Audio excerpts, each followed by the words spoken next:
Africa बहादुर का तो वैसे ही हक है, उसका तो बनता है मैडम वो तो। और दूसरी बात ये है कि फौज मजबूत होनी चाहिए। अच्छा। ठीक है, अगर फौजें कमजोर हों तो फिर ऐसा ही होता है, लोग घुसते हैं। लेकिन सर अगर फौज मजबूत होने से जो है अमेरिका जाकर किसी को नहीं उठा ले जाएगा, तो सर फिर उसामा बिन लादेन को कैसे ले गया? दो चीजें थी उस वक्त। एक चीज तो ये थी कि पाकिस्तान के अपने जो सारे रेडार्स थे वो इंडियन साइड पे थे।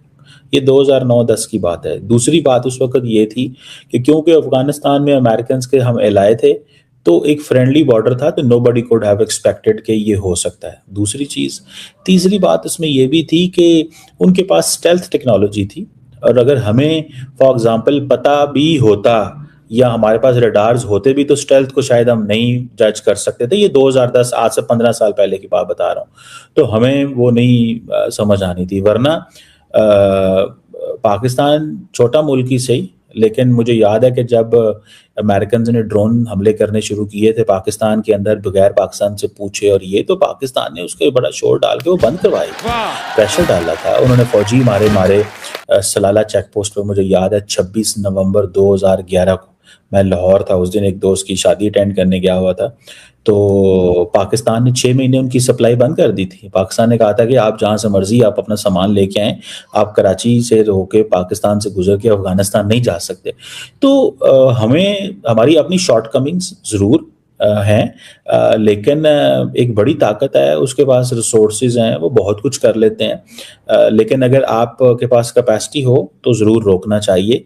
और अगर वो नहीं है तो हमने बिल्ड करने की कोशिश की है, हम अपना मेहनत कर रहे हैं जहाँ जहाँ से हो सकता है। हम क्योंकि हमेशा कन्वेंशनल ट्रेडिशनल थ्रेट हमारा भारत है, उस साइड से हम चीज़ों को और तरीके से देखते हैं। अफगानिस्तान की साइड पे हमने चीज़ों को हमेशा क्योंकि फ्रेंडली साइड होने की वजह से कम देखा था।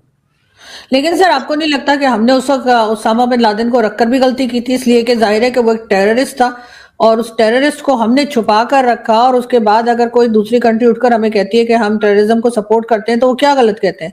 अगर हम नहीं करते तो हम उसामा बिन लादेन को यहाँ 11 साल हमने छुपा के ना रखा होता अमेरिका से। उसके बाद अमेरिका आया और उसका हम कुछ भी बिगाड़ नहीं सके, वो उठा कर ले गया उसको, चाहे वो टेररिस्ट हो चाहे हम उसको हीरो बनाते हो उसामा बिन लादेन को। अब ये कहना कि नहीं उस वक्त तो हमारी फोर्सेस इधर थी या उधर थी, सर बहरहाल एक कमजोरी तो हमारी नजर आई है। तो आप ये कैसे कह सकते हैं कि वो कमजोरी आगे नहीं नजर आएगी? और अगर ट्रंप का मूड हुआ, ट्रंप को कुछ बुरी लग गई, तो क्या पाकिस्तान से भी किसी को उठा के ले जाएगा? देखें, पहली बात तो ये है कि ये बात इंतहाई गलत है कि पाकिस्तान की अफवाज ने और लोगों ने अलकायदा से लड़ते हुए जाने दी, और ये कहना कि पाकिस्तान ने उसको छुपा के रखा था। मैं समझता हूँ हर इंसान को हक है वो जो मर्जी कहे, किसी का मुंह तो नहीं बंद हम कर सकते। लेकिन अगर पाकिस्तान की रियासत, पाकिस्तान की security forces Islamic state, al Qaeda या दुनिया की दूसरी दहशतगर्द जमातों से लड़ते हुए अपने जाने भी दें, अपने नुकसान भी पहुंचाएं, और जिसकी तारीफ दुनिया करती है कि ट्रंप ने अभी कहा था थैंक यू पाकिस्तान के, जो अमेरिकन फोर्सेस अफगानिस्तान से निकल रहे थे तो एबिगेट बॉम्बिंग हुई थी, तो उस पर ट्रंप ने थैंक यू कहा, अमेरिकन डिफेंस सेक्रेटरी ने थैंक यू कहा कि एक बंदे को अफगानिस्तान पाकिस्तान बॉर्डर से पकड़ा गया।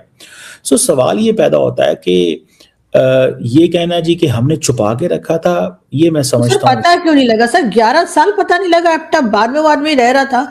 और हम देखें, इतने बेखबर है, हमारी एजेंसी इतनी मतलब इस काबिल भी नहीं है कि यहाँ पे उनको पता लगे कि कोई गलत आ गया है। नहीं होंगी, नहीं पता लगा होगा। वो तो मुशर्रफ ने कहा नहीं था कि अगर अमेरिकन CIA सोई हुई थी जब 9/11 हो गया था, तो CIA सोई हुई थी उस वक्त, उसको पता नहीं चला कि अमेरिका की डिफरेंट एयरपोर्ट से 20 दहशतगर्द मुख्तलिफ जहाज लेके मुख्तलिफ जगहों पे जाके बम्बार्डमेंट कर देते हैं। तो उन्होंने कहा एजेंसियां कई दफा नहीं रीच कर सकती, तो अगर CIA सो रही थी तो हम भी सो रहे थे, यही समझ लें, हमें भी नहीं पता चला। तो मतलब सवाल ये है, देखिए दो चीजें हैं इसमें। एक चीज ये है कि आप ये कह दें कि आपकी फौज ने उसामा बिन लादेन को छुपा के रखा हुआ था, एक ये नैरेटिव है।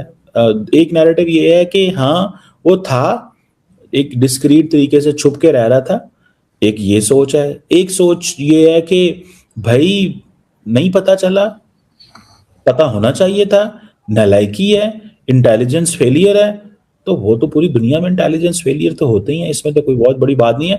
ये डिपेंड करता है कि आप कैसे सोचते हैं। मैं ये सोचता हूँ कि ये जो कुछ वो हुआ था, पाकिस्तान की अवाम, पुलिस, फौज ने अलकायदा को ख़त्म किया है, उसको रखा नहीं हुआ। जिस तरह बात की जा रही है, जिस तरह आप कह रही हैं कि जी वो उसको रखा हुआ था और ये था वो था, मैं समझता हूँ दुनिया में इंटेलिजेंस फेलियर्स होते हैं, लेकिन लार्जली दुनिया हमें इस एंगल से नहीं देखती जिस एंगल से कुछ लोग कहते हैं कि दुनिया पाकिस्तान को देखे। दुनिया इसी एंगल से देखती है कि पाकिस्तान ने अलकायदा के खिलाफ, इस्लामिक स्टेट के खिलाफ बड़े पैमाने पे ऑपरेशन किए और इस खिते को सिक्योर किया। लेकिन सर अभी जो अवैसी साहब कह रहे हैं कि जैसे अमेरिका आया और उठाकर ले गया वहां से वेनेजुएला के प्रेसिडेंट को, तो उनका कहना है जी मोदी जी को वो कह रहे हैं कि जी आप भी कोई ट्रम्प से कम नहीं है, आप भी पाकिस्तान जाकर और मौलाना मसूद अजहर और इस तरह के लोगों को उठा ले जाएं। तो क्या अब एक ये तरीका चल पड़ेगा दुनिया में कि लोग जो है जिसको चाहेंगे उठाकर ले जाएंगे? नहीं, ये तो डिपेंड करता है कि आपकी कैपेबिलिटी क्या है। अगर कैपेबिलिटी ये है कि आपके जहाज उड़े हैं और वो जहाज किसी दूसरे मुल्क में जाके हमला करें, लेकिन वो जहाज नीचे ना उतर सकें अपनी टेरिटरी के अंदर ही, मतलब मई के अंदर जिन जहाज़ों ने पाकिस्तान पे हमला किया था जो कि इंडियन टेरिटरी से उड़े थे और वापस उन्होंने इंडियन टेरिटरी में उतरना था, लेकिन वो वापस नहीं उतर सके। तो मतलब जब अपनी टेरिटरी में वापस नहीं उतर सकते तो दूसरे की टेरिटरी में आपने कहाँ पहुंचना है? तो पहले तो कैपेबिलिटी बिल्ड करें, ठीक है, पहले तो वो कैपेबिलिटी बिल्ड करें। अगर बिल्ड कर सकते हैं तो क्या नाम है, असदुद्दीन ओवैसी की जो एडवाइस है उस पर जरूर काम करें। लेकिन सर ये तो मौलाना फजलुर रहमान भी कह रहे थे कि कुछ अरसे पहले आपने भी शायद उनके ऊपर वीडियो की थी कि उन्होंने कहा कि अगर पाकिस्तान अफगानिस्तान में अटैक करता है टेरर कैंप का कहकर, तो फिर तो भारत ने भी सही किया था कि उन्होंने भी टेरर कैंप पे ही अटैक किए थे, या उन्होंने यही कहा था कि जी हम ना सिविलियंस को मार रहे हैं ना आर्मी के ऊपर अटैक था। तो फिर आखिर यहाँ पे टेरर या कह लीजिए जो टेररिस्ट हैं वो मौजूद होंगे तभी तो इस किस्म की बातें की जा रही हैं। देखिए, बात ये है कि बातें करने से क्या होता है, कौन, अब नरेंद्र मोदी सारी बातें सही कर रहे हैं या सच बोल रहे हैं, या हम ये कहें जी कि वो जो बोलते हैं ठीक बोलते हैं, उनकी अपनी एक पॉलिटिक्स है, वो करते रहे, हमें इससे क्या फ़र्क पड़ता है। रही बात इस चीज़ की, ये जो मौलाना फजलुर रहमान ने की, तो मौलाना फजलुर रहमान का प्रॉब्लम है ना, आप मौलाना फजलुर रहमान के प्रॉब्लम को थोड़ा समझें। मौलाना फजलुर रहमान का प्रॉब्लम ये है कि the moment he will speak against the TTP, next day TTP उन पे हमला कर देगी। अगर आपको थोड़ा माजी में मैं ले जाऊं तो आपको पता है कि मौलाना फजलुर रहमान के ऊपर भी 3 सुसाइड हमले हो चुके हैं, ये इन्हीं दहशतगर्द जमातों ने किए हैं, और उनकी पार्टी के बहुत सारे लोगों के ऊपर सुसाइड हमले हो चुके हैं। सो सवाल इसमें थोड़ा सा सीधा सा है। मौलाना फजलुर रहमान बोले हैं, उनको पता है कि अगर हम अफगान तालिबान या टीटीपी या दहशतगर्द जमातों के खिलाफ बोलते हैं तो हमारे रैंक एंड फाइल पे हमले होंगे। तो जब हमारे रैंक एंड फाइल पे हमले होंगे तो वो कहते हैं कि फौज या हुकूमत के पास तो बहुत कुछ है, हम तो अपोजिशन में हैं, तो हम क्यों करके बोले। तो वो एक लॉजिक। और दूसरा, रिसेंटली आपको पता है इस्लामाबाद में एक उलमा कन्वेंशन हुआ, उस उलमा कन्वेंशन में सबको बुलाया गया था, मौलाना फजलुर रहमान को नहीं बुलाया गया। तो फिर इस तरह की बातें जली जली करना तो उनका हक बनता है, तो वो अपनी सियासत कर रहे हैं, उनको करने दें। दोस्तों, भारत में ओवैसी ने एक ऐसा बयान दे दिया है जिसके बाद पाकिस्तानी टीवी स्टूडियो में बैठा कमर चीमा परेशान भी है और गुस्से में है। ओवैसी ने कहा कि जैसे डोनाल्ड ट्रंप ने वेनेजुएला के राष्ट्रपति को दबाव में लिया, वैसे ही नरेंद्र मोदी को चाहिए कि पाकिस्तान से मसूद अजहर को भारत उठाकर लाएं। तो बस कहानी यहीं से शुरू होती है। ओवैसी का ये बयान भारत में एक राजनीतिक बयान है, लेकिन पाकिस्तान में इसे खतरे की घंटी की तरह देखा गया। क्यों? क्योंकि मसूद अजहर कोई आम नाम नहीं है, ये वही आतंकी है जिसके नाम पर पाकिस्तान आज भी सफाइयां देता फिरता है। और जब भारत से खुले मंच पर यह बात आती है तो पाकिस्तान की नींद उड़ना तय है। अब जरा चेहरा देखिए कमर चीमा का, टीवी डिबेट में बोलते हुए आवाज कांप रही है, कभी गुस्सा कभी घबराहट। चीमा कह रहा है कि भारत ऐसे बयान देकर इंटरनेशनल प्रेशर बढ़ाना चाहता है, यह सीधा सीधा पाकिस्तान की संप्रभुता पर हमला है। लेकिन सवाल यह है कि अगर मसूद अजहर पाकिस्तान में नहीं है तो फिर इतना डर क्यों है? अगर पाकिस्तान सच बोल रहा है तो ओवैसी के बयान से इतनी बेचैनी क्यों है?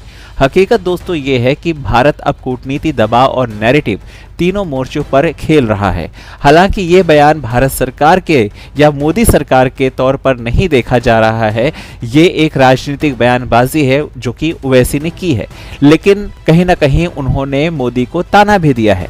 लेकिन बात यह है कि पाकिस्तान को ऐसी बातें भी सबसे ज्यादा चुभती हैं। आज बयान ओवैसी का है तो कल सवाल दुनिया पूछेगी, परसों जवाब पाकिस्तान को देना पड़ेगा। और इसीलिए कमर चीमा परेशान है, इसीलिए वो गुस्से में है, क्योंकि उसे पता है ये सिर्फ बयान नहीं, ये आने वाले दबाव का ट्रेलर है।